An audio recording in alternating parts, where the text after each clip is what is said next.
자, 오늘은 우리가 모평균의 추정에 대해서 한번 해볼 거예요.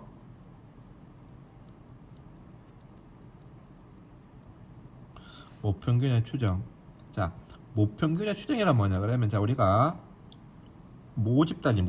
이게 우리가 보는 모집단이잖아요.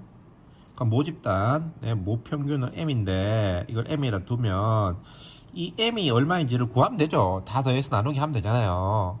근데 이 개수 겁나 많다 이 말입니다.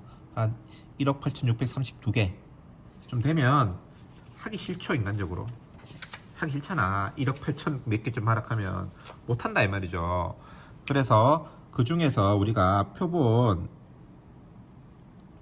한 1000개 정도만 뽑아보자. 1000개 정도 표본을 뽑아서 이 표본 내 평균,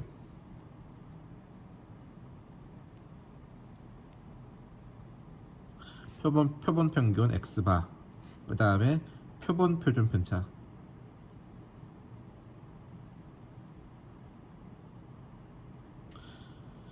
이거 두 개 갖고 이 값을 추측해내는 방법을 갖다가 모평균의 추정이라고 말을 합니다. 자, 그러면 이게 왜 추정이란 말을 쓰냐 그러면 100% 정확하진 않아요. 100% 정확하진 않기 때문에 추정이란 말을 씁니다. 만약에 100% 정확하다면 누가 1억 만원을 모집단 하겠어요. 개수를 다 줄이지. 그래서 100% 정확하지 않기 때문에 내가 했는 말이 맞을 확률이 얼마다, 이런 식으로 가요. 내가 했는 말이 맞을 확률이 얼마다. 내가 했는 말이 맞을 확률이 얼마다. 그 맞을 확률을 갖다가 뭐라 그러냐 그러면 신뢰도라 그래요. 내가 한 말이 맞을 확률. 그 다음에 당연한 말이겠지만 x바랑 m은 이걸 똑같을 수가 없어요. 기본적으로 똑같을 수가 없고, 우리는 x바, 물론 운 좋게 똑같을 수 있겠죠. 그렇지만 엔간하면 똑같을 거라 이 말이죠. 그래서 x바랑 m이 어떤 오차가 있어. 이거의 절대값 이렇게 하면 이게 오차 범위인데, 지금 어떤 짓을 하고 싶냐 그러면 이 짓을 하고 싶은 거예요. 자, 이게 예를 들어서 4천만 개다. 4천만 개고 이게 1000명이다. 1000개다. 그러면 과감하게 이렇게 지르고 싶은 거예요. 어떻게? 1000개 가지고 1000개 평균을 구해. 1000개 가지고 1000개의 평균만 구해 가지고 1000개의 평균이 m이다라고 우기고 싶은 거예요. 이제 발칵 21일이죠. 천인공날 일입니다. 어떻게 꼴랑 1000개나 나눠놓고 이걸 갖다가 전체에 4천만 개의 평균을 할 수 있느냐? 말도 안 된다. 말도 안 되기 때문에 얘는 당연하게 어떤 오차가 있을 거고, 그 오차 범위가 있을 거란 말이죠. 그래서 결국은 이렇게 해도 되지 않겠냐. 차이가 나니까 이것이 어떤 k 알파 이렇게 하면 되지 않겠냐는 거죠. 요 말과 같은 말이 무슨 말이냐 그러면 이래 되는 거죠. x바 마이너스 k 알파 m x바 플러스 k 알파, 이렇게. 그래서 결국은 오차가 존재한다는 말은요. 오차가 존재한다는 말은 m을 갖다가 모평균을 추정할 때 값으로 추정하는 것이 아니고 그렇게 범위로, 구간으로 추정합니다. 값으로 추정하는 것이 아니고 구간으로 추정하고요. 구간으로 추정하고, 아까 말했죠.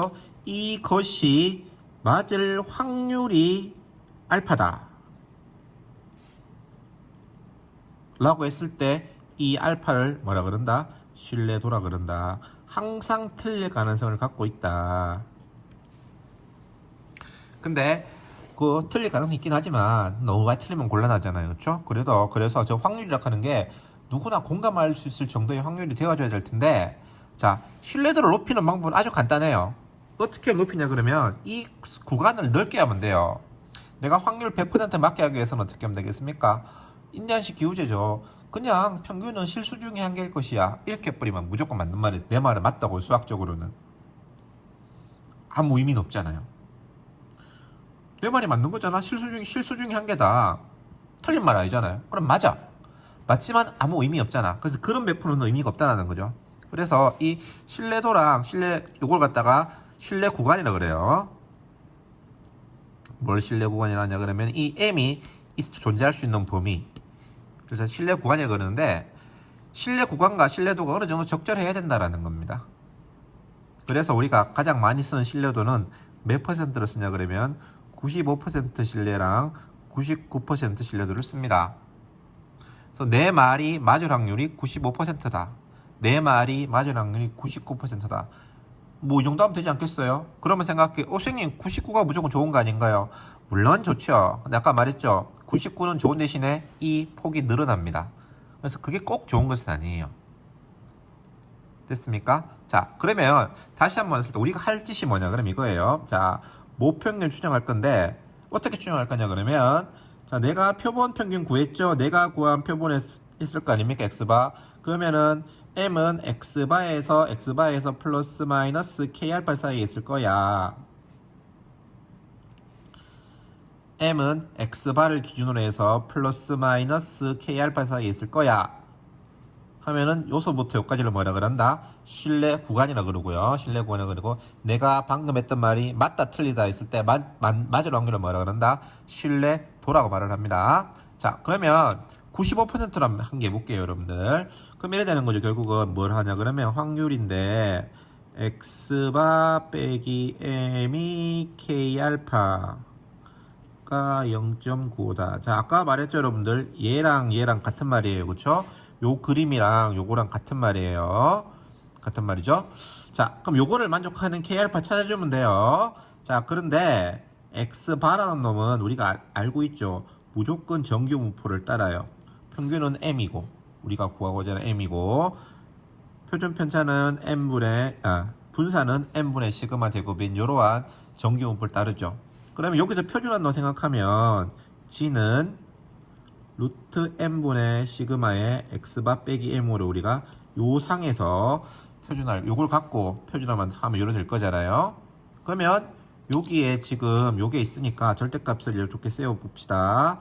밑에는 안 세도 돼요. 양수니까. 굳이 양수라서 안 세우는 거예요. 세도 관계없어요. 이렇게 하고 나면 x바 마이너스 m은 g의 절대값 g의 루트 n분의 시그마가 됩니다. 자, 그럼 여기에는 대입해 볼게요. 대입해 보면 p 절대값 g의 루트 n분의 시그마 k알파 했는 게 0.95가 되고요. p 그러면 절대값 g 해놓으면 k알파 곱하기 루트 n분의 시그마 분의 1 했는 게 0.95가 되잖아요. 근데 절대값 있으니까 절대값 벗기면 정규분포 성질에 의해서 우리가 여기서 정규분포로 바꾸면 p 0에서 g 이렇게 바꾸면 되죠. k알파 루트 n분의 시그마분의 1 했는 건 얼마가 된다? 0.95의 절반인 0.4750이 되어줘야 됩니다. 그러면 요 값이 얼마가 되느냐? 뒤에 있는 우리가 정규 분포, 표준 정규 분포를 이용해 주면 1.96이 된다는 사실을 알 수가 있어요. 따라서 k알파가 1.96 곱하기 루트 n분의 시그마가 됩니다. 요게 뭐라고요? 얘라고요. 예. 그래서 1.96 곱하기 루트 n분의 시그마. 그래서 m이 여기 있다며. 여기서 m이 어디에 있다? m이 있는 범위가 x바 마이너스 1.96 루트 n분의 시그마에서 x바 플러스 1.96 루트 n분의 시그마 사이에 있다. 그걸 갖다가 뭐라 그런다? 신뢰 구간이라고 그럽니다. 신뢰 구간이라고 그러고 내가 지금 했던 말이 맞을 확률이 얼마다? 신뢰도가 된다. 됐죠? 그래서 신뢰 구간과 신뢰도의 의미는 그런 식으로 해결하는데, 자, 문제는 시그마죠. 시그마. 여러분들 시그마. 시그마니까 시그마가 어디 있는 거야? 이거잖아. 이거 모 표준 편차가 시그마잖아요. 모 표준 편차가 시그마잖아요. 그래서 모 표준 편차를 알고 있어야지만 얘를 풀 수가 있는 거잖아요. 알고 있어야지만. 그런데 이 모평균을 모르는데 모표준 편차를 안다라는 게 좀 말이 안 되는 것처럼 느껴지잖아요. 그렇기도 해요, 실질적으로. 그래서 만약에 우리가 이 시그마를 못 구할 때는, 시그마를 모를 때는 시그마 대신에 뭘 써도 되냐 그러면 S를 써도 관계없다. S로 써도 관계없어요. 그런데 요 S는 구할 때 조금 공식이 좀 달라요. 좀 달라요. 좀 다른데 우리 교과서에 나와 있는데 좀 다른데 보통 분산할 때 나누기 n 하잖아요. 근데 표본 표준 편차일 때는 n-1로 나눠줍니다. n이 아니고 n-1로 나눠준다. 표본일 때는 그것만 여러분들 주의를 해 주시면 될 것 같은데 뭐 이거는 크게 중요한 건 아닌 것 같습니다. 네, 수고했습니다.